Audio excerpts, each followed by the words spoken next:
Good afternoon, everybody. Welcome to Trader Merlin Show. I guess I'm as dazed as these markets are, staring off at this other screen trying to get a bunch of things set. So hopefully, you guys fared the storm well today. It was a brutal day for me. I hate when I lose month worth of gains. Not worth a month worth of gains, but there was a big chunk of my profits of the month of February given back over the last two sessions. So I had to bail on part of my position of MicroStrategy. Obviously, that thing is just getting crushed right now. Most likely it'll bounce back, but I just couldn't have that much risk exposure. So it took some nice L on that one and got some paper losses at this point, which are pretty large. We'll see how this one all pans out. But bottom line is, we talked about this yesterday, kind of are we getting near that point of the breaking point for our markets? And it is certainly very, very close. At least as gold didn't look too pretty in red. Look, everything was red. If you look at my screen over here on the right-hand side, you got Bitcoin down 5.8%, the 10-year yield down 2.3%, crude oil down 2.3%, gold down 1.17%, Nasdaq down 1%, Dixie, even the dollar index getting on the works, down 0.39%, and this is actually very noteworthy here. You had S&P down 0.34%, so not horrible considering where it was. And then the Russell, surprisingly, your best performer. And it also is a very precarious little level that it's at right now. So I guess I'm going to start from the bottom and work my way up. We'll start with the worst, which is the crypto markets. And I got this message from Tim this morning, which I thought was pretty funny. He says, man, today was way worse than yesterday for crypto. Yeah, I actually wanted to create a graphic that I think summarizes what it's like to be in crypto. So if you're in the stock market and you guys tell me, let's say you're invested in the S&P 500 and you hear, oh, the markets are down a certain percentage. What number do you look at that percentage and you go, oh man, Jesus, we're getting crushed today, right? Just type some numbers into chat. I'm curious what you guys think. We're getting pummeled out there today. It's funny how our perception changes from market to market. So I'm waiting for you guys to type in a chat there. But for me, if I were to say that the markets were in a real bad spot and getting absolutely crushed, I would say anything over 3%. Nah, 1% is fine for me, but 3%, you're kind of like, okay. We always oscillate in this range. And to put it into perspective, let's bring up the SPY. We'll just do it this way. And we will go and bring up our average true range just to kind of bring up what does that look like, right? What do we, let's see, average true range, ATR. So the S&P right now on a daily basis is moving 6 points, okay? 6.42 points per day for SPY. And that is on a security that's trading at roughly $600, which means it's about just slightly over 1% volatility per day, right? No big deal. 1% volatility per day. Now let's go back to something like Bitcoin. Actually, what's a better reference? Yeah, I guess I'll just use Bitcoin here. Let me bring up BTC's chart. And you notice that its average volatility is moving 3,000, call it 3,500 per day.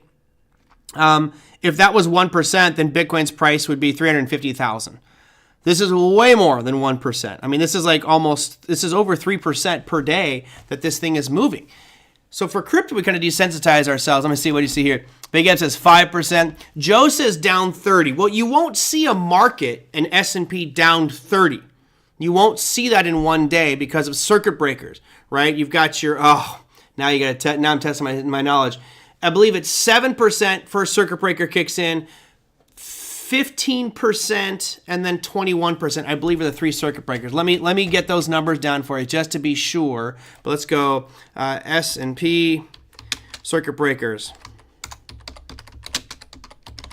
So the three numbers are S&P 500 circuit breakers. Probably gonna help get me the right answer. Market circuit breakers. I believe it's 7, 15, and 31. At 7, 13%, and 20%. So technically, the most that you could see down the S&P in one day would be 20. I say 30. Goodness gracious. Hopefully I'm not breaking up. I did check my internet today. Internet was fairly decent. So I see 10% in here. Down 4% would be a big, yeah. Down 30 would be catastrophic, Joe. That would be absolutely catastrophic. But I see a lot of 2s and 3s here. So with that said, look at what the crypto markets did today. And this is actually bouncing back, but I'm just going to kind of go from my watch list from low to high. Right now I've got only down 3% because a lot of them had a really big bounce near the end. 3% down. But look at the upside of some of these today. You had Mobi was up 20%, ETHW, which is the old fork of Ethereum, 7%, LivePeer up 7%. You know, at one point today, a lot of these were down over 20%. I mean, just crazy volatile swings in crypto, which is just the new normal, right? Just something you just got to get used to because that's just the way it is. So yeah, Tim, it was a volatile day out there, and I tried to come up with an analogy because there's this one of bulls and bears, right? We have a bull market and bear market. And I think that works well for the equity markets, but I wanted to come up with something a little bit different. And I gotta love my mid-journey. It came up with this graphic here today, which was a T-Rex. So I got bull, bear, or T-Rex. I would say our last couple days have been a T-Rex type of situation. And I will admit that I'm pretty concerned because if you notice the graphic we've been referencing for the past few weeks and months even, is this sideways consolidation. Right, this big sideways consolidation in Bitcoin, which has done very well for me. I've been doing a lot with not spreads, but just playing that range. Right, as it comes down into demand zones, I'll be selling puts at the money. I'm also, playing the high range as well. But really, just been capitalizing on this sideways trend for Bitcoin, which has been fantastic in stocks like IBIT and MicroStrategy. And I mentioned that 92,000 mark was kind of really critical. Not only did we break below it yesterday, right? We ended up closing at 91,554 yesterday. But we had a low point of 85,953. So we've basically dropped $10,000 per Bitcoin over the last 48 hours. Now, the good news is it had a real sharp snap back today. You can see that Bitcoin rallied off its lows, currently sitting at 89,312. So maybe there's a little bit of panic selling that was going on this. I can add on volume as well, so you can see that there was that, don't know if I necessarily call it capitulation, but you had that pretty aggressive sell-off there today with high volume is obviously a good indicator that that's a panic sell, where people just capitulate and dump. And I think a lot of this is automated. There's a conspiracy theorist part of me that thinks this might be orchestrated in order to trigger people short, to get those, those longs out of the way, get them to dump and panic, as multiple friends texted me today and said, I'm taking profits, I'm getting out of my position. It's like, paper hands, wimps. If you're in it for the long haul, this is nothing. Especially, again, we looked at this yesterday, but when you have a market that just since September, let's go back to these August lows, just in that small window of time of 168 days, so, half a year, you're up 120%. There's nobody that should complain about this recent pullback that we've had. This is normal. If we pulled Fibonacci's from there to the peak, which should be there, a 38% retracement on Fibs, which is logical, would bring us to 86,538. And lo and behold, today our low point was 85,953. So we pretty much came right back down to that Fibonacci 38% retracement level. To me, great. This is perfect. There's your bounce point. I have this dotted red line here on purpose, but let's just go to the fib retracement. I mean, you nailed it today. And of course, this is where technical analysis turns into art, because now I'm torturing the chart and making it say what I want it to say. But this was a logical bounce point for anybody looking at it. Now, after that, to me, I think you're going back to pure price and looking at that low point that's all the way back here around 75,000, which certainly we could get to those levels. We'll have to see what happens over the next couple of days. People are screaming that MicroStrategy is getting liquidated. That's not true. The number I saw was 62,000 was his liquidation price, but Michael Saylor was quoted as saying, our liquidation price is zero. Given all the new shares we have, we'll just keep on buying, so there's no worry about us needing to force liquidate our position, which I thought was an interesting take. So, yeah, Tim, a brutal day today, although the good news at the end of the day, I think when Tim sent this, we were down much more. At the end of the day, these numbers aren't that bad, and there's been a lot of stuff that's actually bounced back aggressively. Let's go back to the last couple of days here. LivePeer, even though it was up 6.87% today, at one point, LivePeer was down almost 18%. I mean, that's a hell of a slingshot, and, if anybody's looking for bottom fishing, which I think now might be a decent time to look for it, there certainly was some good plays out there, but, a lot of this stuff is still in just a giant downtrend. I don't look at volume profiles, Sava. It's just, I don't know, just not one of the things I've focused on, unfortunately. I know a lot of people ask me about that one. Steve says snowflakes. That's right, paper hands. Paper hands is what we call them, the people that cash out early. As far as where it's going, look, I'm interested because of what happened today. If you notice this list of gainers, right, here's a lot of big gainers, but gainers. Everything from there up was a gainer, yet Bitcoin is still one of your biggest losers on the day. That doesn't make me feel very comfortable with Bitcoin at this moment. Like, why? Is this the alt season that everyone talks about, where we rotate out of Bitcoin and move into the alts? I don't think so. I think that this just presents a buying opportunity for those looking at Bitcoin long. So, yeah, it was an aggressive one. It was a T-Rex kind of day, a T-Rex couple of days with big moves to the downside. I mean, just the last 2 days alone from peak to bottom here, Bitcoin down 10.7%. That's pretty big. Now, this is the question for the market. Is the breakdown below this, is the breakdown below this yellow box here, is that the tipping point, right? That was kind of the topic for today when you look at the market's breaking point. Was this that breaking point for Bitcoin? Does this symbolize a lack of faith and confidence that we're going to hold those levels, and now all of a sudden profit taking starts to set in? That's a question I can't answer. My perspective of this would be that we'll probably have a bounce back up, and if we can get momentum, then I think we're back on track. But right now there's a lot of pain, a lot of panic, a lot of uncertainty about what's going on with, as I mentioned yesterday, the whole IBIT thing is kind of a mess, right? That whole IBIT thing is an absolute mess, and that creates fear of trust in the crypto space. And as I said with my students this morning in my focus class, if you don't keep your crypto on one of these little cold storage devices, that's just a risk factor you have, is that your crypto could disappear on you. So be very, very, very careful there.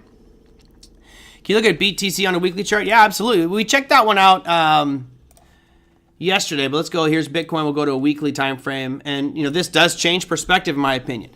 It still paints the picture of we're breaking down below a demand zone, but in the broader perspective, this is just an uptrend.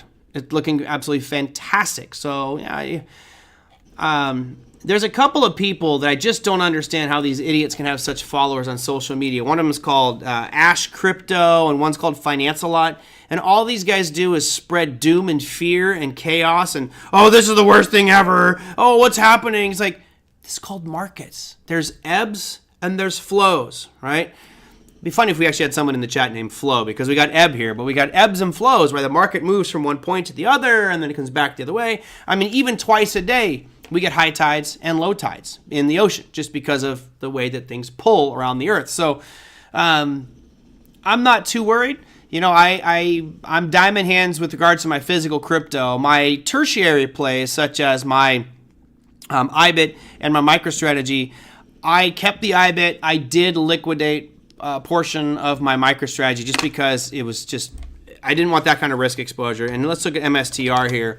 MicroStrategy's chart on a weekly basis looks way weaker. All right, this looks pretty bad. Although, are we in an uptrend? You could say, yes, we're in an uptrend, but certainly, I just feel like this could be much worse for MicroStrategy. Now, let's bring up that daily time frame here. You can see over the past couple of days, just in 3 trading sessions, MicroStrategy is down 23% in just 3 days. Now, Bitcoin's only down 10%. So there's clearly a disconnect here.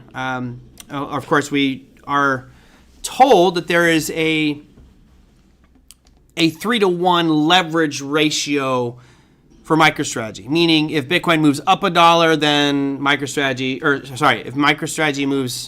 if Bitcoin moves up 1%, then MicroStrategy should move up roughly 3%. And in this case, it seems to be the same way to the downside. Bitcoin's down 10%, and MicroStrategy is down almost 26%. So I still think those ratios hold. If Bitcoin does have a nice bounce, then we'll see MicroStrategy recover. But right now was a little too painful. On the gap down this morning, I just said enough and dumped it. Luckily, we'll see. I may be regretting my decision come the end of the week, but for right now, I had to take some risk off the table. Presently, we're up to $256.70 for MicroStrategy. That light, so blue line there. So there you go. There's your weekly. Can Nvidia save the day, Damiani? We'll get to that here when I wrap up towards the end of the show. Just going through your Looks like a large double top a little. Are you talking about the Bitcoin chase? Let's go back to BTC.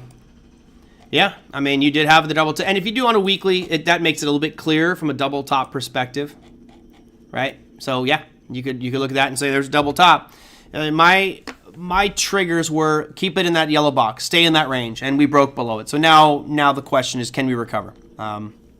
It's a question I just don't know the answer to. I, for one, will be holding. You guys know I'm holding for a while, even though this is pretty painful for the long-term perspective. Is what it is. I know what my end game is, and I'm sticking to it. With the crypto side, for the equities, I have to be a little bit more careful because those accounts have different considerations. Big Eb says, I don't understand the FUD for the general market. This is common for February and March. Yeah, I agree. February is, generally a lackluster performing month. And if you look at a monthly of the SPY, I'm just going to use the ETF SPY because it's easier. Let's go monthly so we can see what's been happening. I mean, there's your month. It looks rather flat. We may actually end up negative if we can get a little bit lower here over the next couple trading days. Right now, from where we opened, which was 592.67, we are currently at 594. So we're just barely positive and could very easily push this market down. And Chris writes in there, tariffs. In a normal market, right? So let's say you've got a president in place and an administration that's been in place for several years, a couple years at least, and you know what their cadence is with regards to announcements and politics and just things. Once we have that established, making a statement about tariffs would have a somewhat predictable response. We could, identify from historical precedent what would happen. However, because we have so many things changing at once, it's difficult. And I make this point all the time when people ask me about trading plans and consistency. I always say, if you've got your trading plan written out, it's a series of, 30, 50, 100, 200 different rules that you follow. If you change one, it's very easy to see the impact of that change on your trading plan and your strategy, to understand its impact. And is it good or is it bad? If it's bad, put it back the way it was and tweak something different, right? You can keep changing all these things. If you change everything all at once and constantly change before you can see the results, as a trader, this is the kiss of death. It's a freaking nightmare to get any consistency. And I think that's what's going to, again, I said this is in day one, I think that's what's going to happen this year. It's going to be just chaotic markets where a lot of people are going, what on earth is happening here? Why is it doing this?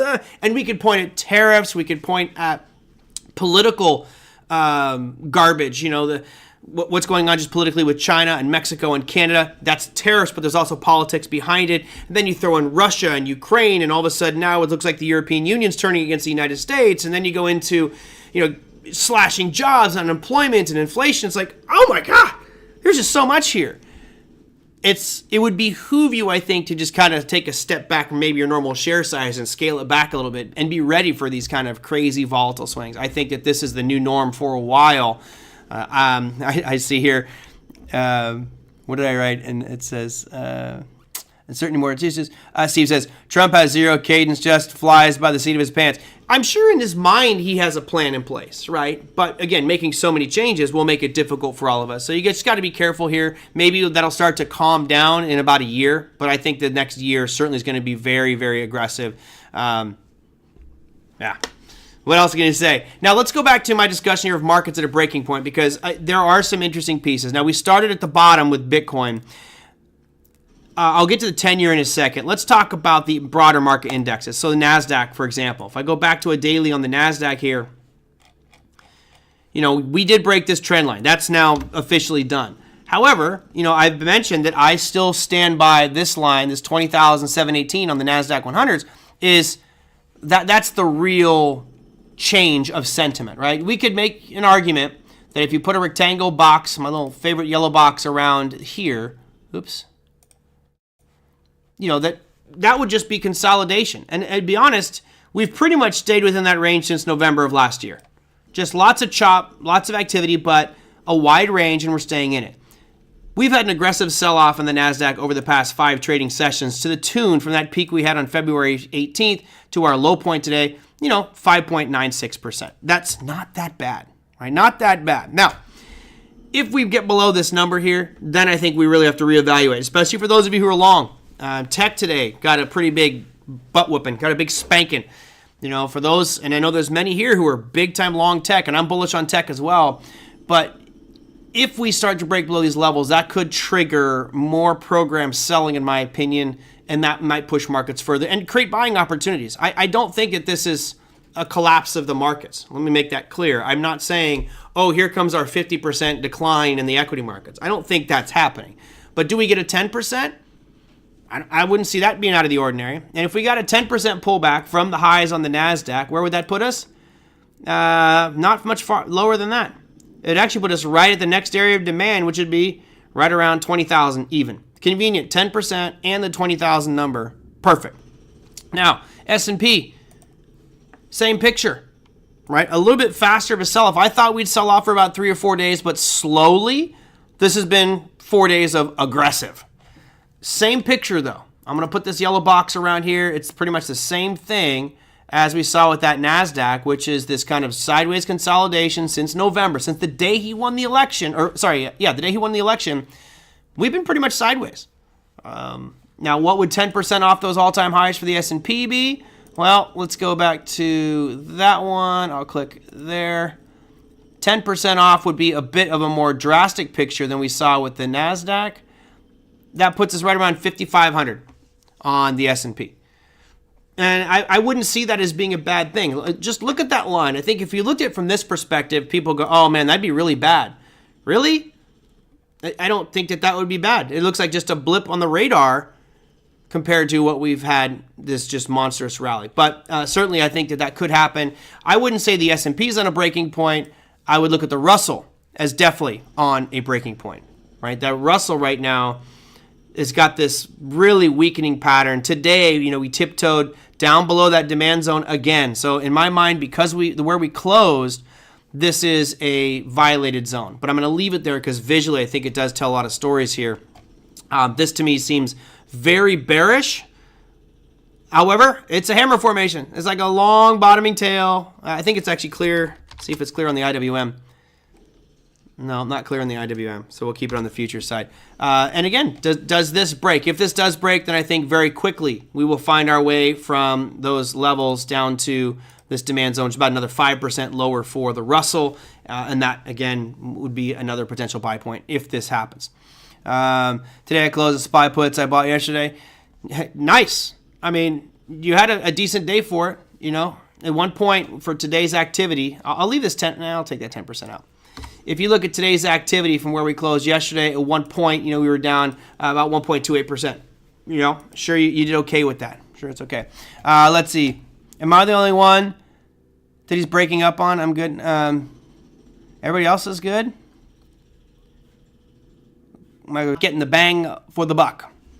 And now it spins. Yep, I got it spinning too. It says no data. And now it's back. Something is wonky with my internet, that's for sure. Because I just got nothing. And now I'm back. All right. Let's see. I think I have 500. Yeah. Well, you see me, but it is getting that little spinning wheel. All right. Well, what's weird is that the stream was impacted, but I'm not.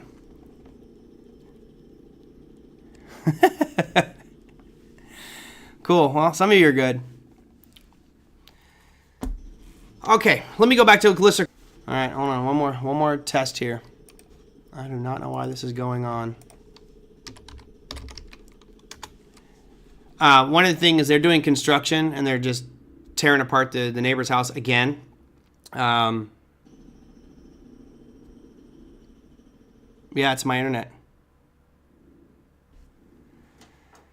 So right now, just so you guys know that it's not me, I'm running, there's my connection. So it's actually doing okay. 168, 172 should be totally fine. But it's the upload that really matters for you guys. And there it goes. Ooh. Yeah, we're not there yet from a technical analysis perspective. Yeah, it's freezing again. Streams the current bit rate is 0. You're back now. Not yet. But keep your eyes over the next couple days. If that Nasdaq and S&P break, particularly the S&P, then I have reason to be concerned. I'll try to wrap this up because I can see the spinning wheel. It's driving me nuts too, and I don't want to drive you guys nuts any further. Last little bit here. I had a question about the repricing of gold and what does this mean to me? What's the importance of the repricing of gold? Does it mean anything? No. In my opinion, it doesn't mean much. The repricing of gold is something weird. So, the gold that we've had has been given to the government from the Fed and then given to the Treasury. It's just kind of shuffling around to these assets for a long time. And I guess the average price is $42 an ounce. And they're saying, well, let's just reprice our holdings at, $3,000 an ounce. And therefore, it shows that we have that much more money. And I personally don't think that that's a big deal. I don't care. I don't care if they reprice. I think most people know the value of the gold. We just want to see how much we have so we can actually say what's our the value of the holdings. But the belief is that if we reprice gold, that it makes it much more attractive, makes it much more of a talking point, and then more people buy it. And I'll be honest, I think that's already the case. I mean, I think gold is pretty popular as is. So I think repricing of gold is stupid. Someone asked me about that one. Then I had this question here. Again, I'm going to try to wrap this up because I know you guys are tortured with my bad stream today. What's your buy point for Tesla? Look, right now, I would not touch Tesla. And the reason I wouldn't touch Tesla is Elon Musk is making a lot of enemies. Some people love him and are like, man, I support him at all costs. Others think this guy's a sociopath and he's just destroying things. I don't know. Are there levels on this chart that I would be okay maybe selling puts on? I mentioned the other day, like the 250 one, right? I would be okay taking a stab at it, but I'm certainly not going to go all in on Tesla. I think it has a lot more downside potential. And if you look from where we started this sell-off that's currently in play, Tesla's down 38%. To get down to that level that I mentioned, which is the 250 mark, could be roughly a 50% decline. There's a lot of people that are anti-Tesla right now. Their sales were a little bit weaker. Things are not looking as great. I think they do have tons more competition. I saw Lee Motors post their earnings and look pretty good. But I just think he's making too many enemies. Granted, from a business perspective, you think he's actually doing better because he's getting rid of waste in the government, and you've got him as this hatchet wielder that a lot of people look at with negative taste. Down 8% on the day, not bad. So I personally would probably shy away from it because he's getting his punishment right there. There's my Tesla punishment. I like this one. Thank you, Midjourney. This is great. Because if I had Tesla, I'd be pissed at Elon. I agree with you. Tesla could be facing 100% tariffs on Canadian and other EU countries. Yep, absolutely. Tesla, someone is losing billions of dollars. Yep. Granted, I do think, I'm with you. For many of you, I do think we're going to have a knee-jerk reaction back to the upside. I feel like a lot of this is program trading and just kind of kept on pushing to trigger more sellers. I'm not concerned about it with crypto. More of my equity plays that I got to be careful with here. But yeah, I would be buying Tesla at much lower levels. And last one for Thomas. Thomas's thoughts on Sempra Energy as a buy tomorrow. So last I checked Sempra, SMR? No, SR. Sempra is SRE. So SRE, nope, SRE, Sempra Energy under stocks. There you go. I actually had this on a filter this morning. So I created a little screener here that I look at first thing on the right-hand side, and I go and I look at the biggest losers and the biggest gainers. So I'll sort that by ascending, and this is up here. My computer downstairs, I filtered some of this out, and I have a filter of nothing under $10, and that weeds out a lot of this garbage here. I mean, look at some of these stocks are down 99% on the day. This is garbage I want nothing to do with. Let's go here and say price. We'll make it manual setup, and it's got to be above $10 at least. Okay, that weeds out a lot of that garbage. So you look here at some of your biggest losers. SRE was on that list this morning. I mean, it was a giant down day. When it was triggered on mine, you're looking at it was down 25% at one point today.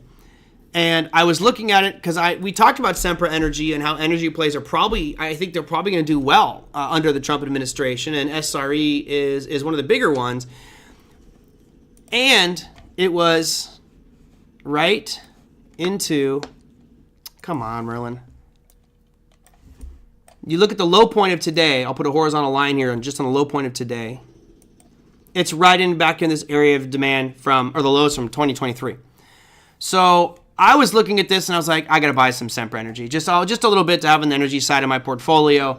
But I was just too gun shy today. I was doing damage control on my MicroStrategy, and I didn't pull the trigger, and I'm kicking myself because, at that point it was like $65 and it's already at 70.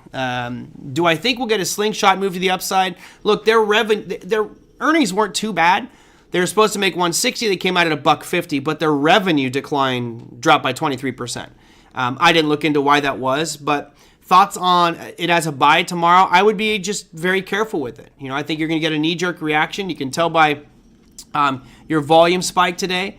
Volume today for Sempra Energy was 29 million. Its average looks to be roughly 3 million. So, here you are, 7-8 times normal volume. That's a climactic capitulation type of moment. To arbitrarily buy Sempra Energy now, I don't know. I don't think that would be for me. As it came into a long-standing area of demand, I would feel much more comfortable doing that. But at this point, I probably would say no, not a buy right out the bat tomorrow morning for old Sempra Energy. So there you go. I got all my questions out of the way, and now it actually seems like the show is going good, but I don't want to take that chance and have it keep going on. I'm still killing Hawaiian Energy. Nice. We talked about that one, and once they got that settlement, it looks like it's been okay. Hawaiian Electric. It's not that great. It's been looking decent. Certainly over the past, this year, it's been looking great. Boy, big runs in that bad boy. Before I wrap up here, I just want to run through some of these markets because obviously tomorrow the big news is going to be Nvidia and what happens with Nvidia's earnings. And I do think it will be one of those catalysts for the market, up or down. If we see, a bad miss from Nvidia, man, it could add a lot of further pain to these markets and challenge those lows we talked about on the Nasdaq. However, if it beats earnings, it could be that little air of confidence that helps push these markets higher. So, to me, all eyes on Nvidia for tomorrow, and be careful as you get into the close because I think you're going to have a lot of volatility and things just really getting speculative at the tail end of that session. If you're really crazy, you'll be looking at the option market and collecting a lot of premium for selling puts or selling calls as we get closer to it, because that typically is what happened. But I won't be playing that one, just too crazy. I'll be watching the rest of this market with the expectation that it may bounce. Now, one other piece here, which is one that kind of I think the damage is done at SRE should be fine. I agree, Big Eb. That would be my gut feeling. Again, I'd much rather bought it at 65 today, but I chickened out on it, which is unfortunate. Here is the one that I want to wrap up on. Maybe I'll finish with this and then go into your questions. This one's important. I did not see this coming. I didn't see such a significant drop in the 10-year yield. Today we're down 2.33%. I was under the impression, or at least based off my thoughts, we would stop at about 4.4% and we'd start to see a little bit of a bounce up. We didn't even get a bounce. Now, we talked about the higher highs here on how it's just kind of pressuring lower and lower and lower. This was big. Today was a very, very big move. That basically tells us that based off of supply and demand and trends, that our next stop for the 10-year is going to be down here at just under 4.2%, which is great. May not seem like a lot from current levels, but getting down there would be great for the housing market. It'd be good for the equity markets. The lower that goes, the better. So we'll keep an eye on this one. I was really surprised to see it break so convincingly today and not have that knee-jerk reaction back up that the markets did. But yeah, that was one that was really interesting to me. And of course, we had the dollar index, which, great, my internet's acting up again. Okay, there we go. The dollar index, I said we'll look at this one near the end, is we came to that demand zone, bounced out of it, then broke it, and now retested. What this means to me is we're going lower on the dollar index, which is crazy because I mentioned that I've been bullish on the dollar. But, if you keep that trend line going, that looks to like we'd be down around the 103.60 mark right around by the end of March. So that's just keeping that trend line going there. So there we go. I hope that Jensen Huang is wearing a leather jacket tomorrow. He always wears his leather jacket. That's his signature move, man, is that leather jacket on. That's just totally it. Time to get Bill Addis on the show. Yeah, I usually wait until we have our FOMC announcements. That's usually when I bring Bill on, which is, roughly every 6 weeks. When we look at the forecast, obviously we have a really big core PCE price index number coming out Friday, but these numbers here for the forecasted interest rates for the Fed have remained relatively constant. Not a big change here on the next meeting, which will be March 19th. Now, for the end of the year, which is December 10th, that's the last meeting, you notice that it's starting to move lower. Now people are expecting there to be 2 rate cuts. It was 1, and now it's migrated down to 2. So, interesting change. It's like the probability is getting higher that we're going to get more rate cuts this year. Markets look like they're pricing in 2. I still think we're going to get 0 until I see some longer-term impact from all of this chaos that's ensued from the new cabinet, new presidency, new everybody. What the outcome of that is from an inflation perspective, I think that's too critical. So Friday we have that core PCE price index numbers. You guys know. I will share that graphic with you right now, and then we'll go into what's happening for tomorrow. That core PCE comes out 1 hour before the markets open as well. So there you go. There's your core PCE, and they're actually expecting the price numbers to go from 0.2 to 0.3, reflecting inflation. Therefore, putting further pressure on the Fed to not lower rates. Lisa voted 0 rate cuts. Yeah, I'm in the 0 rate cut camp as well. Let's go to what we got cooking for our Wednesday session.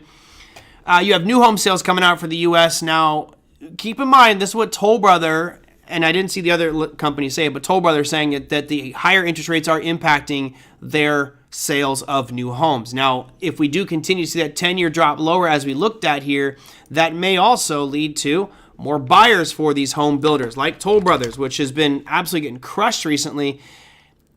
This is where you look at one piece impacting the next. If this 10-year continues to fall and fall sharply, then you may want to look at something like Toll Brothers, Lennar, home builders that might benefit from lower 30-year fixed rate mortgages, or things like IYR, right? Real estate ETFs, which this one's actually been doing fairly well, but Toll Brothers, KBH, which is KB Homes, still getting crushed. You have Lennar, it's another one. All these home builders looking real ugly right now, but if that 10-year keeps drifting lower like this, that could help their business immensely, and it's something to keep an eye on for those of you who are longer term. I was surprised to see this break. I thought we'd actually start to bounce and maybe start to make some new highs, but nope. Still overall, I would say you're still got an uptrend here, but it's definitely way weaker than it was before. High interest rates hurt the under $1 million home buyer. Yep.